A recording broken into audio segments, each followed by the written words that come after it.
Welcome back to the vlog. Welcome here to Papua New Guinea. My name is Ryan. This is Jeff. He's one of our new pilots today. We're heading out to Sindini, and then he'll be flying the back route over to Moresby and back.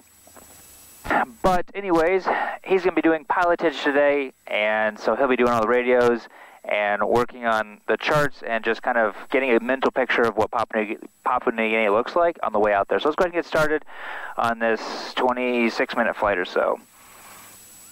Low start.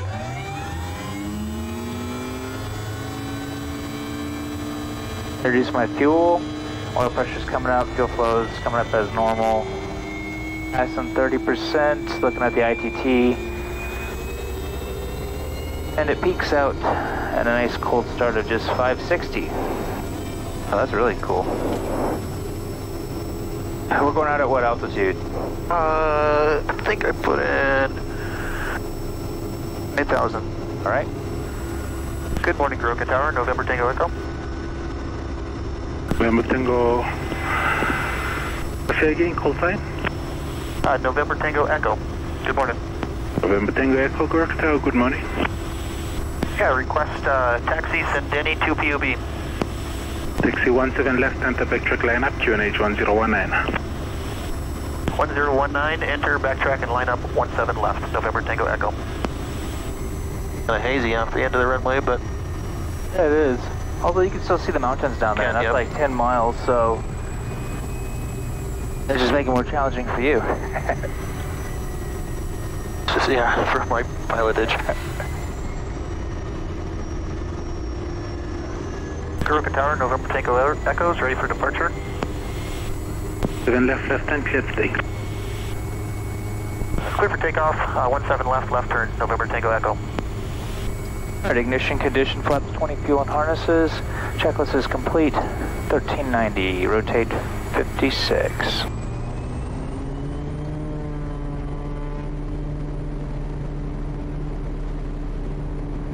Alright, take a look at this.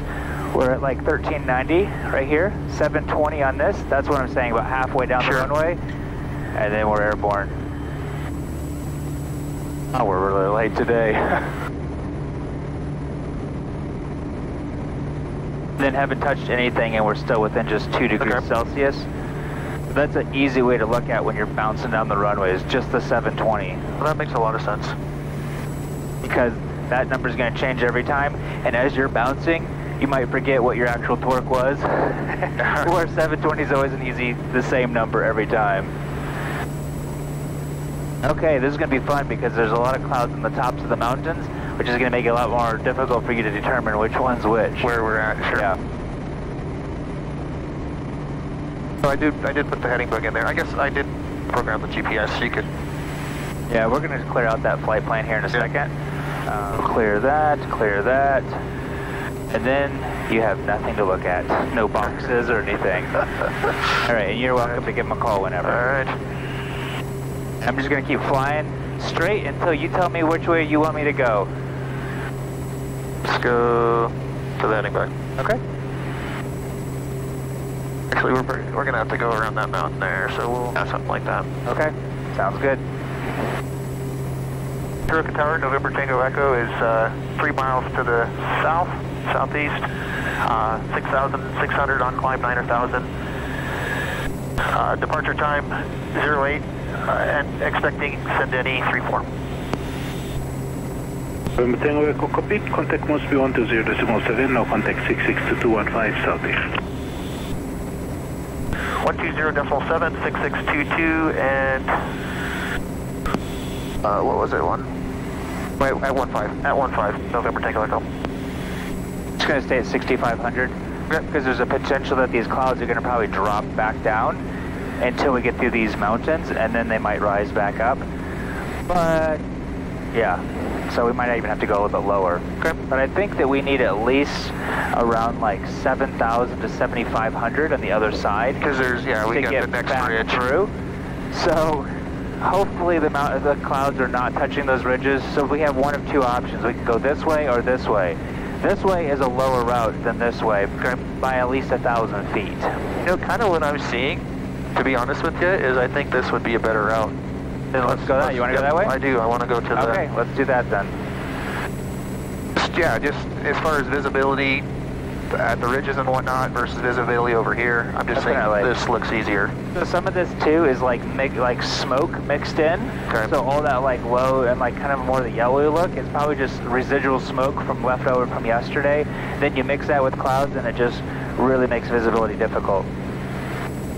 So the reason for the viewers, the reason why Jeff's not flying on this particular route and he's flying on the way back, is because he's now getting introduced into our Class C airstrips, and so he's working on airstrips up to a 6% slope, and Sindini's a 7%, and typically I would fly from that side, but I do not have as much experience flying right seat, and I just don't feel comfortable landing from that seat. Like my muscle memory on my right hand for flare and stuff, I just don't have it down to where I'm like, yeah, I've got it, so that's why I'm flying from the left seat.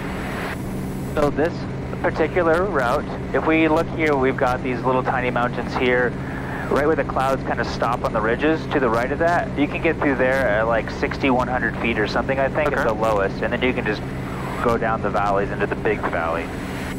I'm just going to screen record this shot. So if you guys want to fly this, same flight if you're a flight simmer, I'll leave this same flight on my Patreon page, and you guys can fly out here. I'll have like the charts so you guys can land at Sindini. We actually have it for Microsoft Flight Sim. Someone actually created it. Oh, okay. I sent it some drone photos of it, and just the like kind of the slope and everything, and he created it, and you can patch it into the game and actually fly there. So I think that's pretty cool. Pretty nice.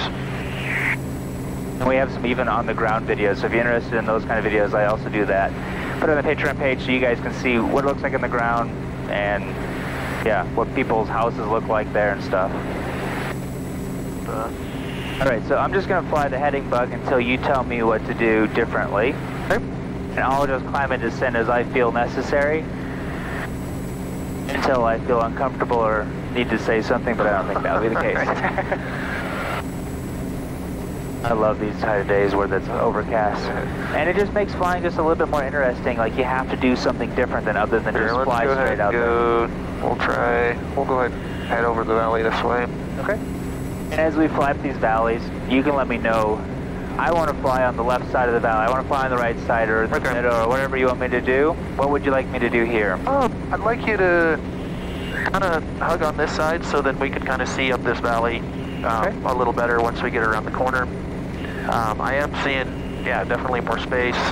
We've got lots of room to turn around here. All right. Then, yeah, if it starts getting bumpier, or if I need you to slow down just for radius, then I'll let you know. Okay. Let's see. Yeah, I think, see that there's a little bit of a low spot. Yep. That's just peeking through? Just peeking through, yep. I'd like you to head for that. And then I'll still have you hug on the left side, and I might start having you slow down just so we can evaluate on the other side of that ridge. Okay. Either that, or once we get beyond this wispy stuff, maybe we could start a little bit of a climb as well. All right, I'll start that now. I'm just going to go up 720 on the ITT. There's just wispy stuff on the ridge, and so lots of room on the other side. Looks like we can go all the way up to 900,000 now. I think so, yep. This is a great day for this. Couldn't ask for a better. It's a lot harder, actually. Well, no, just for my experience, like just. Yeah. No, it definitely makes it a lot harder when there's clouds everywhere. If you're not familiar with like how the mountains and the valleys go, it's like, it's a lot more thinking. Yeah, so when we looked at Windy this morning, did it show any of this? Not at all. No, not at all. So even though you thought you're like, oh yeah, it's going to be super clear, and I did too, but that's why we brought that a little bit extra fuel, because man, you just don't even know. And then let's say the Marowak is plugged up, and now we have to go all the way down to Anticombe, and now we've added 5 minutes right there, just one way. And typically we'd be able to see the Marowak Gap at this point, but we can't because it's just all kind of just haziness up there. So then the only other thing you can go off of is try to find like the big valleys that you can look down. Because sometimes valleys don't depict a river, but we can be looking for this. That's a really prominent valley coming up to Awena we flew up over, and then Oziana is a smaller valley, so I'd be looking for the one coming up to Awena. That's a big valley, it's got a big river. Really, there's not a lot else you can look at up here. Or I'd be looking out here where these mountains stop and they go out to the valley. maybe look, okay, we can see one big tall mountain, and we see another big tall mountain, and potentially a valley in the middle. Okay. Can we see that on here? What are we looking at there? So there's like, there's a 95 and then almost 11,000. Yep. And then it looks like maybe a low spot. So that's probably what that is. So kind of visualize where your eyes would go and maybe where these other valleys are. Moresby, 6622, November Tango Echo. November Tango Echo, this is Moresby 6622. How do you read? Reading your 3s, November Tango Echo. November Tango Echo, reading your 3s, 2 4s, go ahead. 39 miles southeast of Goroka, 9,000, estimating Sendeni 34. November Tango Echo, 9,000, air QNH is 1011. 1011, November Tango Echo. I think I'm seeing the Mirawaka Gap straight ahead. And how can I confirm that? There's a river here. Yep, river there. If that's the river kind of just north of Awena, but it's going to be really hard to see the airport at this point. I don't see Awena. Okay. But that does look like a pretty tall mountain there. That's with the, yep. That's, yeah, 10,000 there. There's an 11,000 kind of off in the distance. Oh, if that's a mountain there, maybe we can, in the river, we just flew over a river, see if there's any runways down here that look familiar. Yes, Samogu. Oh, okay. Do you see Samogu, and then there should be Gama on this side? You won't see Gama. Okay. It's like behind a mountain. It's behind a hill. Oh, okay. What would you like me to do? I would probably verify, yep, that looks like the Mirawaka. Yep. So we have a couple ways that we can get in here. We can go through there, or we go to the, this is the Narambi Gap here. You know, I'm thinking the Narambi Gap looks better. Okay. Just because I'm not seeing any ridges on the other side of the Mirawaka. Not either. So why don't you twist the heading bug and you tell me where you want to go. Let's go. Oh, we got her on autopilot. And the Narambi Gap, do you know the altitude on that one? I think it's like 6,100 or 6,000. Okay. Because we can just go ahead and start a little bit of a descent, potentially, as long as we're comfortable with what we're seeing on the other side of the ridge. So if we go through the Narambi Gap, we're going to come, let's see. Here, why don't you can put the gaps on there as well, so you can kind of see where we're looking at. That's Narambi Gap right there. Yep, got it. And the valley going out. Okay. So Sendeni is over top of this tallest one right here. Yep. So we still have to get over these mountains here somehow. Okay. Which we can keep, yeah, kind of, I mean, it's a little out of the way, but drop down through this valley and then come around to Sendeni. So if we do that, we'll probably add about 5 minutes to go all the way around. Okay. Which is basically... And we can kind of head in that direction and then just keep looking to our left and just see. Here's what I would do, is I would just follow along this ridge, because this ridge we have to get over, and I'm already seeing some really light stuff. Okay. So I'd want to go kind of where that low part is up there, yes, where we can see mountains on the other side, because it's just on the other side of there. Oh, okay. So rather than go the long way, we know it will work. Okay. But let's just see if we can go this way first, and if it doesn't, then we'll just follow the ridge all the way until we can find a way to get in. Okay. So I'll do autopilot off. Okay. And we'll start heading that way, and just get to the level of it, so that we don't have to like just drop, you know, chop and drop all the way down into Sendeni. Okay. Now you're doing well. So better than I probably would have. Just kind of flying. Pilot is just super stressful. It's even more stressful when you're actually flying. Oh, of course. You're looking, and you're like, I don't know what I'm looking at. Yeah. I think it is imperative here in PNG to do pilots, because then caution, terrain. Thank you. Caution, terrain. You start building that picture so that you're not always reliant on this. You're confident. And then when the clouds are like this, even though your little, magenta line tells you to go this way, I don't know what other way to go. If you're relying on your magenta line only. But now that you're building this picture, you're like, oh, I just know I can go around this and get down there, or we can jump over here, or just around this hill, there's another little gap. You're remembering all these little gaps, so that like days like this where you can't actually see where you want to go, you already know where you want to go. So we're going to be landing Sendeni 28. All stations, Sendeni 120.1, November Tango Echo, 4 miles to the north, left 9,000. Circuit 34 Sendini. Yeah, 540 meters long, 7% slope. Left-hand circuit. We want to be 63 on downwind, 61 turn in base, and then 58 turn in final. Middle is short final, and it'll be a right-hand turn. Okay. So what we would do is we'd power up 20 degrees, pitch for 73, go to the end of the runway if available, and then make our right-hand turn out. Selectors and brakes are good, our TAWS is off, our VREF I just set up. We'll flip our landing light, our VREF, our inlet I should say. We just did our aborts. Wow, this is, yeah, look at all this scuzzy stuff. It didn't show anything on the weather regarding this. Just the prop forward, we'll get our harnesses, we'll do 10 degrees of flaps. You can let them know we're in the circuit now, and we'll port after landing, because I don't really know how it's going to look. Well, we're almost in the circuit, I guess. Okay. Moresby 6622, November Tango Echo, circuit, Sendini. We'll cancel SAR after landing. November Tango Echo. Does that look like Sendini? No, it does not. Okay, we just came over the Narambi area. Yeah. Or the, where are we? Narambi, so we came over right through here. Yep. So Usarambi, Sendini, Ande. Well, we actually came through the Narambi gap, and then remember we saw Narambi off the wing, so we're actually a little bit more out this way. So either... That's what that is. Whatever. How do you say that? I have no idea. Okay, well there's another airstrip over there on that side of the hill. Alright, that looks like Ande. Okay, so we're directly across, and it looks like it's clear, so that's awesome. So the winds today are now coming from this direction instead of this direction. We probably won't have like the downdrafts that we would have, we potentially can, but it'll probably be bumpier along the whole way. Okay. Whereas if it goes this way, it's a little bit smoother, but you have downdraft short final. When the wind comes this way, it just rocks you all around, and it makes your approach much more difficult to stay nice and stabilized. Okay. But it's nice and clear. Sendini, Usarambi. Okay. We've got rain up in the Mariwaka area. It's a good thing we didn't go through the Mariwaka Gap, because it just would have been way less margins than what we just did.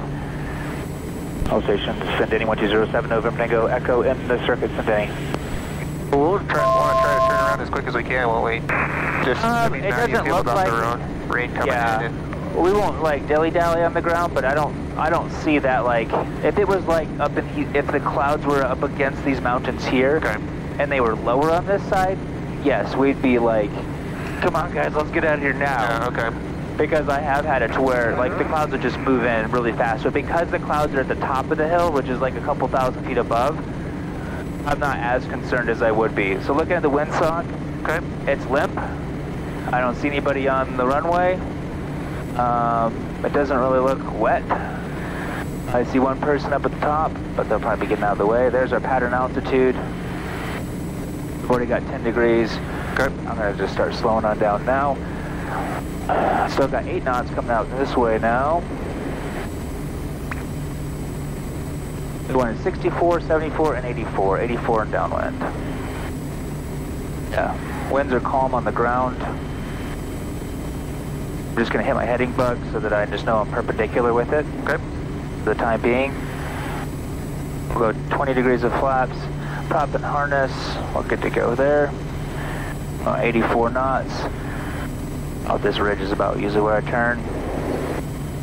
We're going to drop to 6,000, so 300 feet first, then 200, then final 500 feet. These are 83 knots. Actually, 84 is what we're going for. We'll turn before this cloud, even though typically I want to turn about where the cloud is, just a little bit before. So we're not going into it. Yep. It's already kind of rocking us around, which means the final is probably going to be all rocking all over the place. Cut it at an angle here, drop to 5,800. Alright, I'm a little bit high because I want to be 5,800. So I'm just going to pull my power. I also want to be a little bit slower. So, do everything I can to get to my altitude where I actually want to. On the speeds, let's do full flaps. Checklist is complete. There's 74 and 5,800. Turning final, slowing to 64 knots.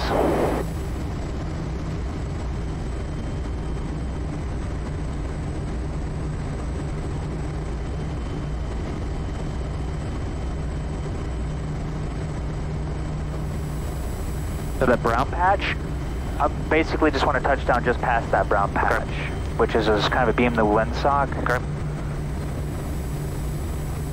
We got 600 under descent, a couple knots fast. Now we have left wind, crosswind, where it was completely different 2 seconds ago. But it's nice and stable though. So there's coming up to 64 knots, 400 feet. Kind of like more like 550. That way I don't float as much because the inertia is just going to push you down. Here we got 0 knots. This is usually about where you get like the downdrafts. Okay. Right about here, so we're almost up on our committed. All right, calling committed from this point, nice and smooth.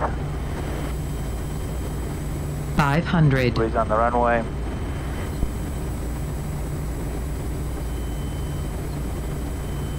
That's a little birds though. They just get down the hill. And then kind of release the back pressure right here because it's really rough. Watch out, chickens.